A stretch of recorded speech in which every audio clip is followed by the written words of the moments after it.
Mutual ফান্ডে বিনিয়োগ করতে গেলে মিউচুয়াল ফান্ড কত ধরনের হয় সেটা জানাও জরুরি। আসুন আমরা দেখে নিই মিউচুয়াল ফান্ড মূলত ক ধরনের। ব্রডলি মিউচুয়াল ফান্ডকে আমরা তিনটি মূল ক্যাটাগরিতে ভাগ করতে পারি। 1 number equity mutual fund, 2 number debt mutual fund এবং 3 number hybrid mutual fund. Equity mutual fund, equity নির্ভর এই মিউচুয়াল ফান্ডের ইনভেস্টমেন্টটি, অর্থাৎ আপনার ইনভেস্টমেন্টটি শেয়ারে বিনিয়োগ করা হয়। এগুলি আবার কোন কোন ফান্ড আমরা সেটা দেখে নেব। Large cap fund, mid cap, small cap, multi cap, flexi cap, index fund, এগুলি সবই ইকুইটি মিউচুয়াল ফান্ডের অন্তর্ভুক্ত। দ্বিতীয় যে ক্যাটাগরি সেটি হলো ডেট মিউচুয়াল ফান্ড।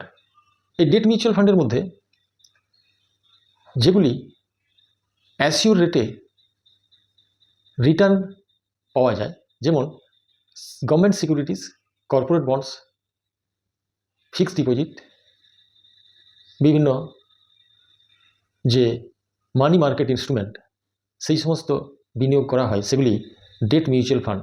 এগুলি লিকুইড ফান্ড বা short term ultra liquid fund ইত্যাদির মধ্যে পড়ে।